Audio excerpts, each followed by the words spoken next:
Okay, so this week's lab, what you're going to be doing is comparing 3 different resolutions of DEMs and 3 different DEM types.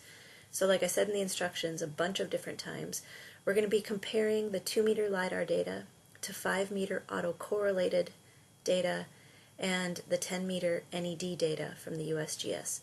LiDAR, you guys should be familiar with to a certain extent. This is the most accurate data that we can get right now. It's acquired by shooting a laser out of usually an airplane or some sort of aerial platform.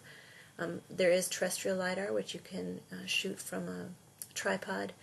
But basically you're looking at the return rate, the amount of time it takes, and calculating distances to get elevations as a product. I'll give you some reading material about this. But we, for the Big Cottonwood Canyon watershed, have 2-meter LiDAR data available. The autocorrelated DEMs are created from aerial imagery, from NAPE imagery. And so some of the caveats you need to be aware of, and if you look at the AGRC website, you'll notice that they actually throw this caveat at you about 6 different times. This is really suspicious data. NAPE imagery is typically leaf-on. It's an agricultural product, so they're interested in green. Well, green hides the ground, and if you're trying to generate a bare earth DEM from an aerial image that's covered in vegetation, you're already going to run into some problems. So it is 1-meter NAPE imagery used in a stereoscopic way, so you get a little bit of the ability to get 3 dimensions a little bit, but from that we're extracting and creating an elevation surface. So you will notice some pretty big differences between these as you compare. And then to the 10-meter data, which is typically digitized from contour maps, but where there are better data sets, it's always being improved. So if you look at the 10-meter metadata, you'll notice that it's a data set that's they started acquiring and building in 1926, and they've been improving it all through time. So we're talking about almost a 100-year record of data improvement. It is a pretty high-quality data set. It's just lower in resolution, but I think you'll see a lot of similarities between the 2-meter data and the 10-meter data. To make really good comparisons, what I want you to do is focus in on a small area and really look for surface features that could be compared. One thing to know is that DEMs are rarely presented in their raw format. What we really want to look at is the hillshade derivative of this. And so to run a hillshade, you do need to activate the spatial analyst tools. So again, go to Customize, Extensions, and then check these boxes and close. If you're working in a computer lab that doesn't save your settings, you'll have to do this every time you log on, and you'll get very used to it. If you're working on your own laptop or your own computer, you have to do this every time you update your license, just one time, and then it saves. It remembers this. So hillshade is in the spatial analyst toolbox. It is a really straightforward model that ArcGIS runs from a raster elevation surface. So you're going to have to run this in all 3, and I give you instructions for how to do that with batch processing. I've already run the hillshade here on the 5-meter, so I'll run it on the 2-meter LiDAR. I do recommend keeping your DEMs together. So this is where I downloaded all the raw ASCII files. I've got my BCC 2-meter, BCC 5-meter, but then I just tag hillshade on the end of the hillshade that's being derived from any given DEM. And that way in my files they're all kept organized. So to name my output for my hillshade, I'm going to use the same DEM root name and just tag hillshade on the end. I leave these settings as they are. You can explore these a little bit if you're dealing with really flat landscapes. Sometimes changing the setting of the light source can help pop shadows out a little bit more.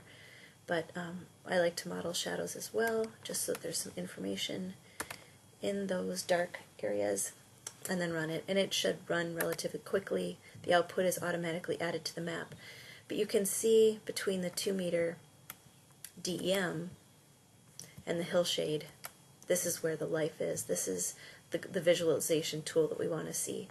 The DEMs by themselves really don't have any anything interesting to them. Also, you're going to want to create a hillshade for each DEM because they're all very different. And this is where we're going to be able to start noticing the differences. So this is the LiDAR. This is an impoundment up in the headwaters of the Big Cottonwood Canyon.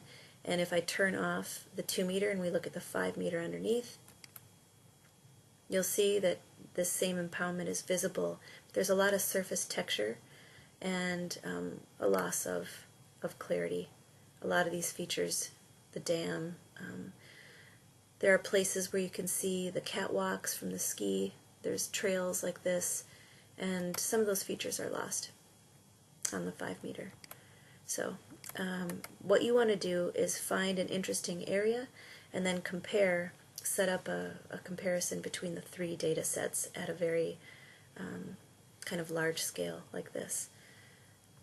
Let's see here. Organization-wise, it might help to group these. So you can use your Shift key to select and then right-click and group.